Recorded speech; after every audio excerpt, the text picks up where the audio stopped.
Welcome to Linux Matters, a podcast featuring three experienced open source professionals as we discuss the impact Linux has on our daily lives. This is episode 37 and I'm Alan.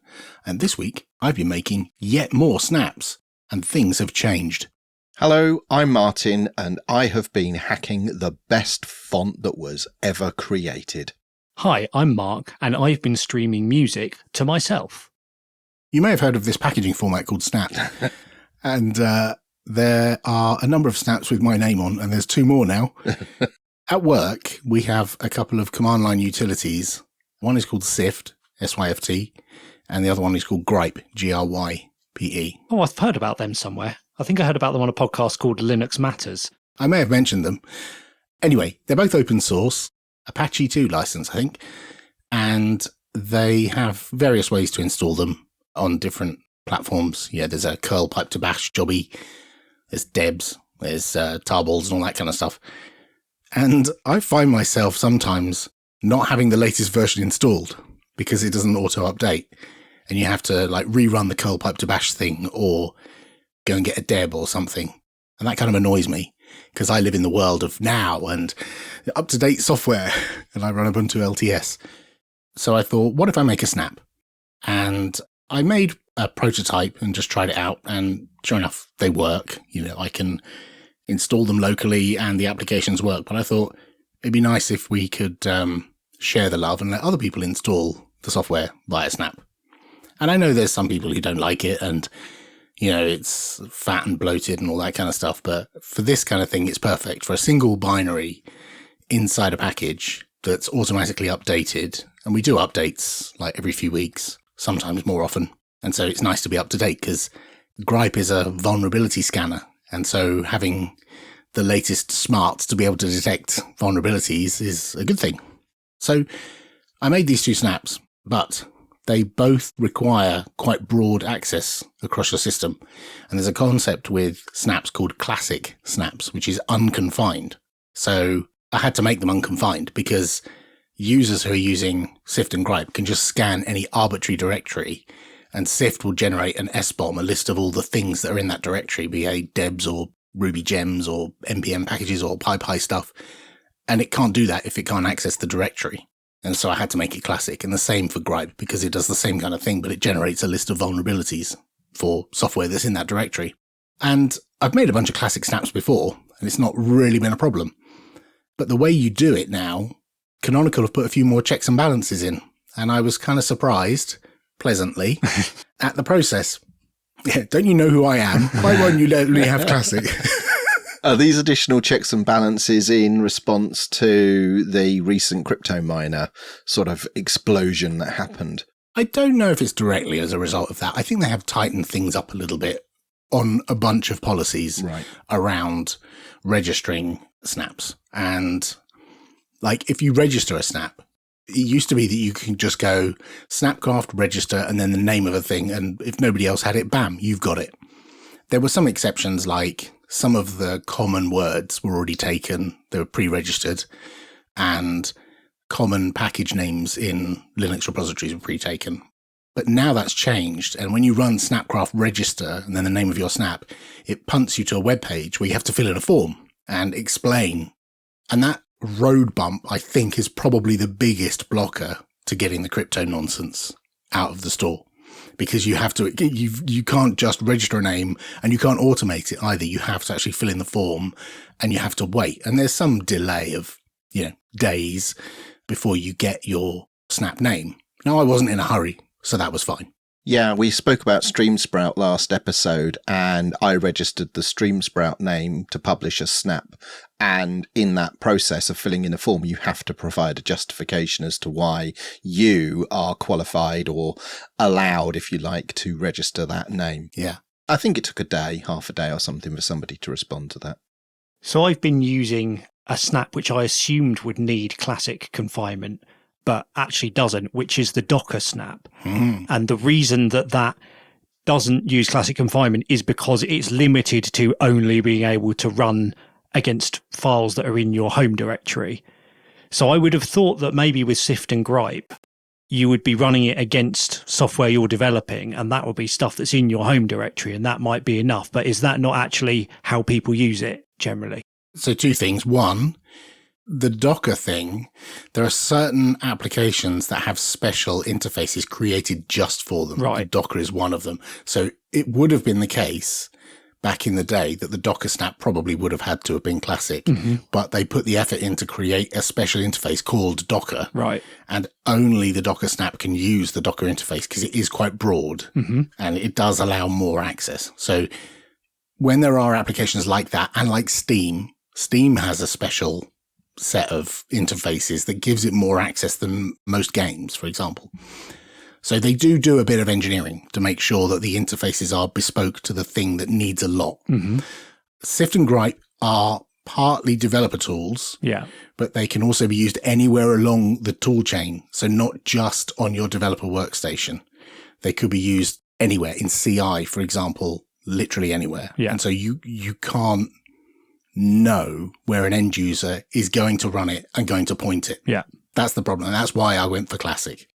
So the conversation starts on a thread on the forum, and I fill in as much detail as I possibly can.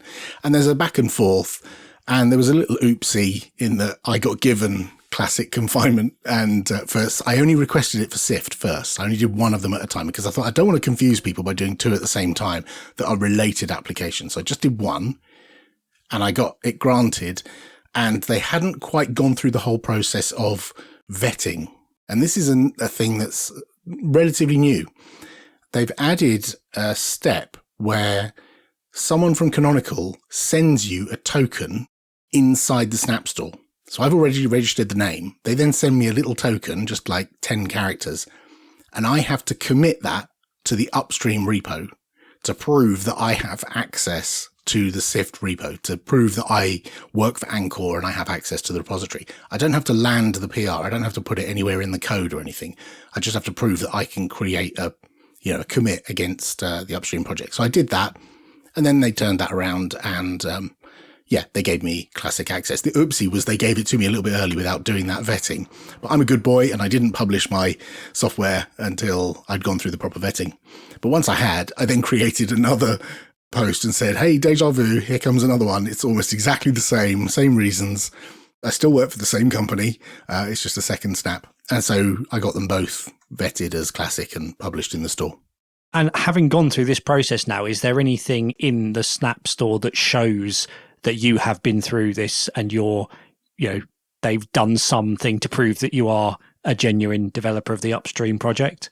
No, there's actually nothing that tells you that I am an authoritative person.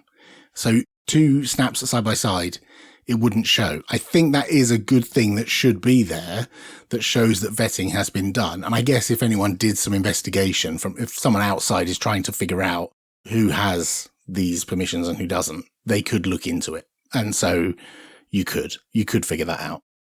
The only other thing I wanted to mention is I've tried to automate as much as possible. So I've added GitHub Actions that will check the upstream repo. So when the open source team publish a new version of Sift and Gripe, my GitHub action will just nudge the version number and then build a new version and push it to the store. And then I can test it and publish it to a stable channel. And it's pretty automated. There's not an awful lot I have to do. I also rationalized down the Snapcraft config. So I literally just yoink the binary out of GitHub from the upstream repo and just put that in the snap. And literally the snap contains almost nothing but the binary and a little bit of metadata, the description, and that's it. That's all that's in there. So it's nice and lean and tidy, and it gets updated whenever the upstream developers publish a new version. And I know when that is because they have a little bot that announces it on our company Slack. So I know when there's a new release. And I can force my little action to run if I want to, or I can make it more often. But yeah, it works. It's pretty good. I think that there's a really important point there that you kind of skipped over, which is that auto-updating capability, because Sift and Gripe are, security tools. You always want the current version, and there's no way to stay automatically up to date with Sift and Gripe unless you use the snap on Linux. Am I right in saying that? I guess it depends. Like some people are using these tools in automation anyway. Right. And so they're always pulling, when their job runs, the very first thing is it pulls the latest version. So they'll always be up to date, I guess. Right. I guess it depends. If you're a developer. So this is why it doesn't affect the guys who work on the tool, because they're always running like the bleeding edge version of it. It only affects muggins here. I'm the one who has the problem because I don't constantly run the latest version of either of those tools. But now I can because I'm just using the snap. Mm-hmm. I think from my point of view, I've always been a bit of a fan of snaps, and I've always been a bit of a fan of packaging single binaries as snaps, because especially when it's auto updating and, you know, you get the latest and you don't have to worry about it and it just does it in the background. I love it. So yeah, there you go. My little story for yet more snaps for the good old Snapcraft ecosystem. This episode is sponsored by Tailscale. Everyone these days has a VPN as a sponsor, but Tailscale isn't like those. This isn't about hiding your browsing habits from coffee shop owners, and it's not about watching Netflix in another country. Tailscale is a proper VPN for connecting your devices securely. It's great for companies, and it's great for self-hosters like me. Tailscale is the easiest way to connect devices and services to each other wherever they are. It's an intuitive, programmable way to manage a private network. Authenticate without authentication using Tailscale app connectors, or send files securely from any node to any node on your Tailnet using Taildrop. Loads of the late night Linux family hosts use Tailscale for all sorts, including controlling 3D printers, remoting into relative systems for support, controlling Home Assistant, and setting ZFS snapshots to off-site backup locations. Tailscale's personal plan will always be free, so support the show and try Tailscale out for free today. You'll get up to 100 devices and 3 users for free, with no credit card required at tailscale.com/Linux Matters. That's tailscale.com/Linux Matters.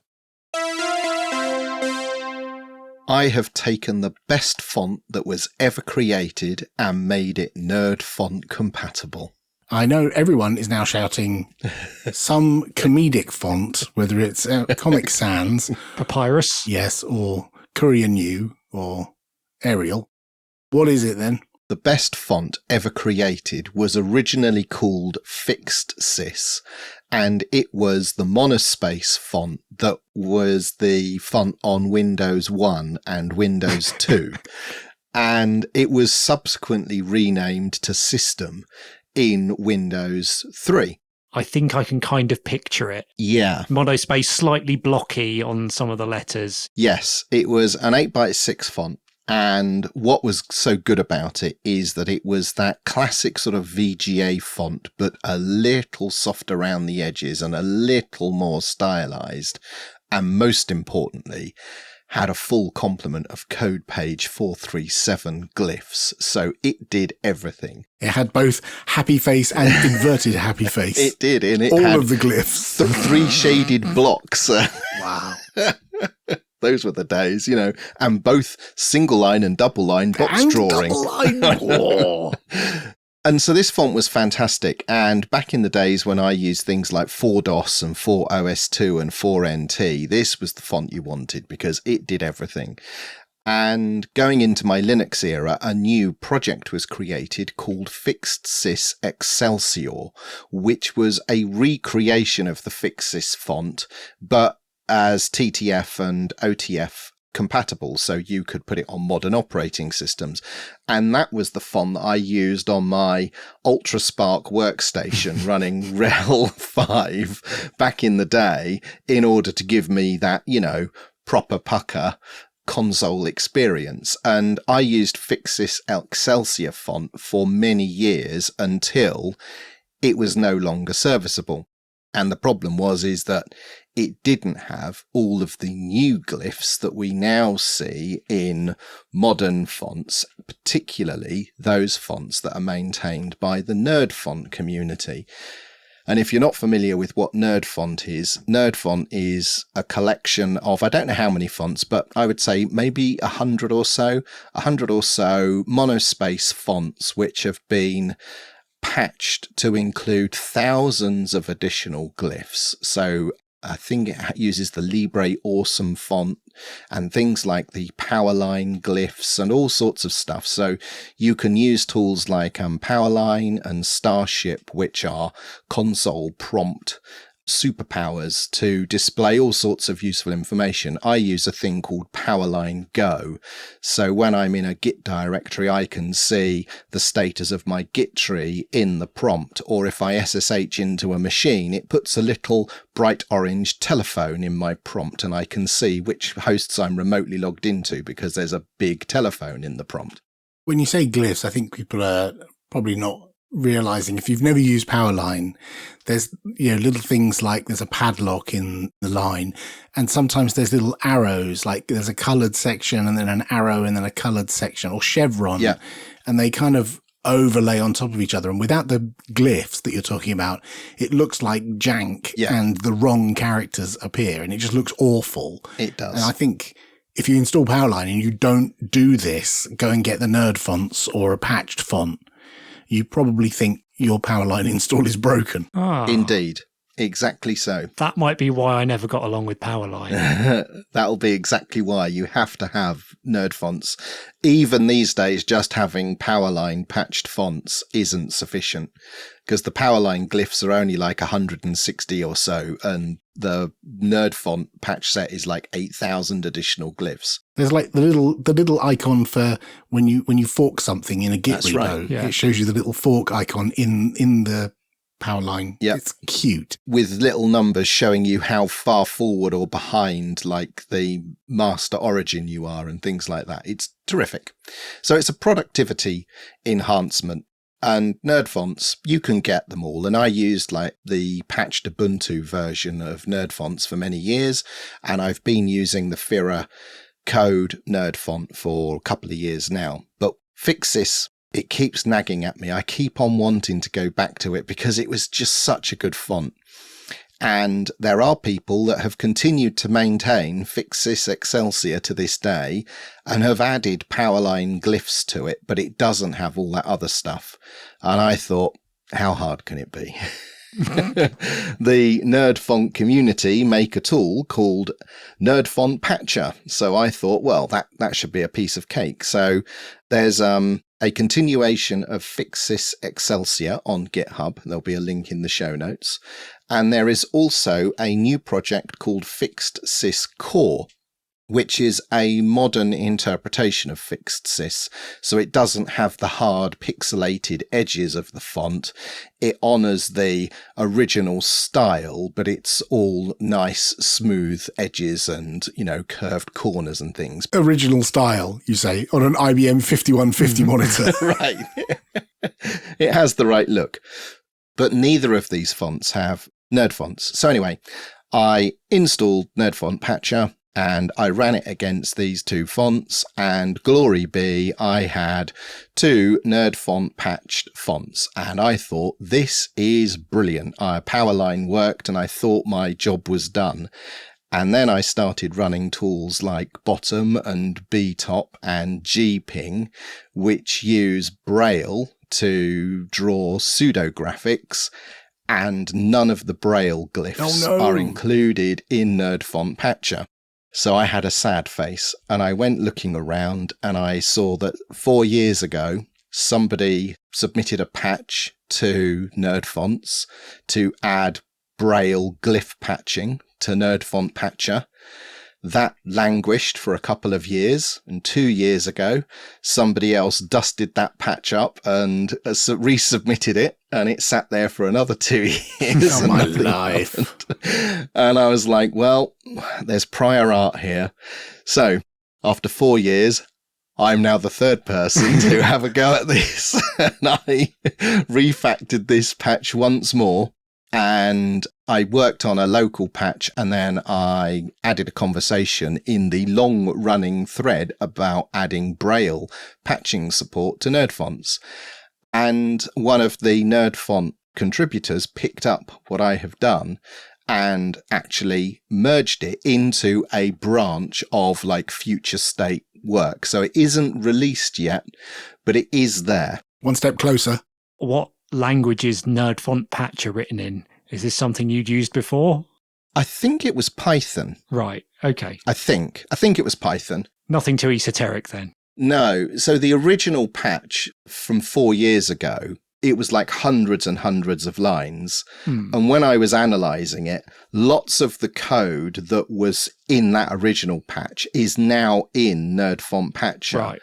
But bits of the Braille support are not. So in the end, it only turned out to be a 13-line patch. Nice. Excellent. But I had to sort of do this sort of, archaeology to figure out which bits needed adding. So when you patch a font like Fix This, obviously the reason you like it is because of this particular style.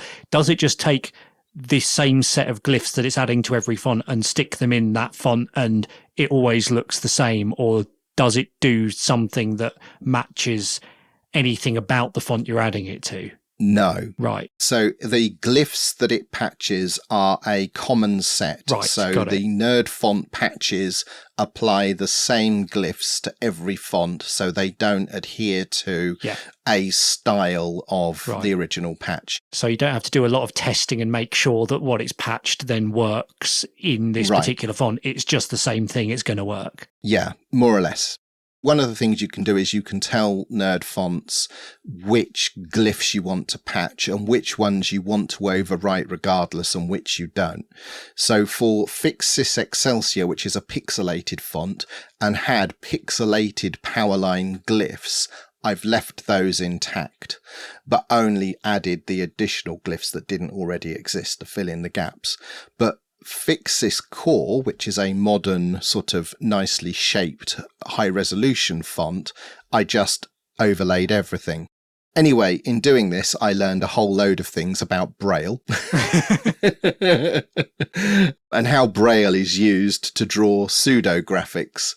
But after creating this patch, I have now got my favourite font fully patched with Nerd Fonts and Braille, and I am now using it as my terminal font on my machine. And by the time you listen to this, there will be a GitHub repository where you too can download the glorious Fix This font and use it in your terminal as well.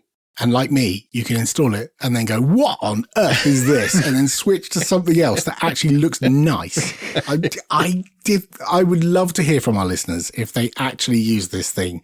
It's hideous. It's glorious. This episode is sponsored by 1Password. Imagine your company's security like the quad of a college campus. There are nice brick paths between the buildings. Those are the company-owned devices, IT-approved apps, and managed employee identities. And then there are the paths people actually use, the shortcuts worn through the grass that are the straightest line from point A to B. Those are unmanaged devices, shadow IT apps, and non-employee identities like contractors. Most security tools only work on those happy brick paths, but a lot of security problems take place on the shortcuts. 1Password Extended Access Management is the first security solution that brings all these unmanaged devices, apps, and identities under your control. It ensures that every user credential is strong and protected, every device is known and healthy, and every app is visible. 1Password Extended Access Management solves the problems traditional IAM and MDM can't touch. It's security for the way we work today, and it's now generally available to companies with Okta and Microsoft Entra, and in beta for Google Workplace customers. So support the show and check it out at onepassword.com/Linux Matters. That's onepassword.com/Linux Matters. Linux Matters is part of the Late Night Linux family. If you enjoy this show, then please consider supporting us and the rest of the Late Night Linux team using the PayPal or Patreon links you can find at linuxmatters.sh/support. For $5 a month on Patreon, you can enjoy an ad-free feed of our show. Or, for $10, get access to all the Late Night Linux shows ad-free. We love to get your feedback via email, show@linuxmatters.sh, or you can chat with us and other listeners in our Telegram group. All the details are available at linuxmatters.sh/contact. One of the things on my home server, as I may have mentioned before, is my music library. So I am not a customer of any streaming services that the kids are into nowadays. I did for a time subscribe to Spotify, but because of reasons, I no longer do that. And I like to buy my music on CD and rip it and have it in a format that can't be disappeared as a result of music industry politics. Yeah, that's a real thing. One of the reasons why I left Spotify and switched to Apple Music is the most recent Van Halen album just silently disappeared from Spotify because of publishing shenanigans. Yes, I had an entire genre of music which I had recently discovered taken away from me. So I'm not letting that happen again. As a result of having all this music sitting on my server, I need a way to listen to it easily, and I don't really want to have to sync my entire library to every device that I have. So I need some kind of streaming solution, but that's self-hosted. And over the years and my various incarnations of my home server setup, I've had a few things that I've tried, but I've never found anything that was really that good until now. I'm really interested to hear what you're about to present, because I want to set up something similar on my home server. Well, I'll start off with the things that haven't worked out in the past.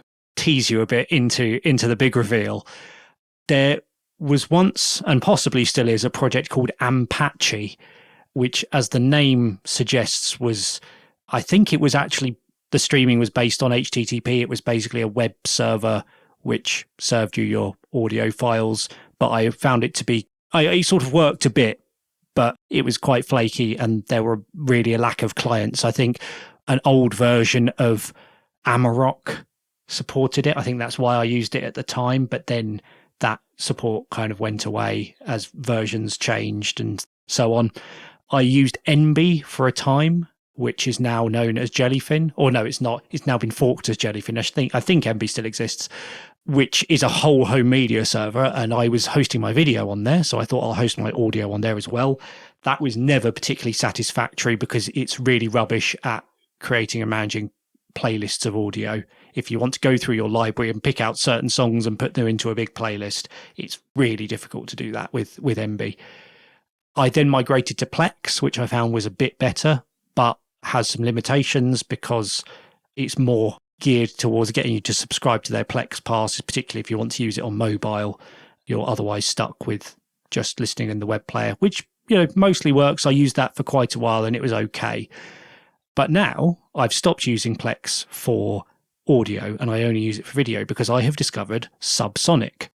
So Subsonic is a streaming server, but it's also a protocol for an open source protocol for streaming music and hosting music, which means there's a bunch of third-party clients and servers as well as the Subsonic server you can find at subsonic.org. So when I was setting up my new home server, I went around looking at what options existed for running a Subsonic compatible server on Docker, and I found a nice lightweight solution called Navidrome. Never heard of it. No, nor had I. But I found it and I tried it and it was really easy to set up and it scanned my library. It gives you a nice, lightweight but functional web interface and it does decent playlist management, which was an important thing for me. So this isn't the Subsonic project. This is another project that implements the Subsonic protocol. Yes. Wonderful. Okay. Because I've used Subsonic in the past, and there was a similar community explosion as MB and Jellyfin because the licensing changed and It got forked as Libre Sonic, and I used that for a while, but it kind of bit rotted and it wasn't well maintained. So yes, that's what I was looking for a replacement for. So this is interesting. I didn't know there were alternative implementations. Yes, so there were actually quite a few out there. So I had to do quite a bit of a software sustainability assessment, shall we say, to work out which ones were the active projects and which ones were well packaged and maintained and so on. And Navidrome seemed like it was actually still an active project and worked well. And even if it doesn't work well, the Docker container that I've pulled should keep going and doesn't rely on anything else for now. So I've got that, and if I want to listen on desktop, I just fire up the web interface and that works nicely. But if I want to use it on my phone, I wanted a Subsonic client. And it also turns out there's a number of subsonic compatible clients out there. And the one I have gone with is called Tempo. Is that an Android only thing? I think so. Okay. You carry on talking and I'll let you know shortly. Yeah, I'm not sure because the only phone I have is an Android phone. So I haven't looked for iOS apps, but there may be an iOS app called Tempo as well. But if not, I imagine there are other subsonic compatible iOS apps available. Does the icon look like a yellow play button with yellow diagonal lines across the background? It does not. It looks kind of like a T, but it's made out of like an audio waveform. Okay, it's not that then. Okay. Moving on. I won't install that random application with the same name then. But yes, so I have that on my phone and it literally couldn't work any better. It just works and it picks up my playlists, it plays my songs, it remembers where I was. It does everything that I'd want from a streaming service, but I host it myself. Excellent. You have one of those modern Fandangle cars that has Android Auto, do you not? I do. Do you ever use Android Auto? And then the further follow-up part 2, does this application work with Android Auto? Yes and no. So I do also have another app, which I have just my car playlist on, which is a commercial app called Musicalette, which is absolutely fantastic as a media player, but it's not subsonic compatible and it's not open source. It is a commercial app that I pay for because it's good and has good Android Auto support. The thing that it doesn't do on Android Auto, which I really wish it did, is you cannot tell it to play a playlist using the voice control. You can tell it to play anything in your library, but you can't tell it to play a playlist. So I tell it to play car music and it plays a song by someone with car in their name. Oh dear. Yeah, and then stops because they've only got one song. I mean, I've only got one of their songs. So that is another app I would recommend, but it doesn't support subsonic. I would like to find an app that does support subsonic and Android Auto. So if anyone knows of one, please let me know. My challenge is similar in that I also would like to get off Spotify and have all my music on my server, and I would like to have all this stuff, but I've made it increasingly harder for myself because, yes, I use an iPhone and I like using CarPlay and I have 2 children and I have a family plan on Spotify. So, yes, the struggle is real. You have well and truly locked yourself in there, my friend. I have.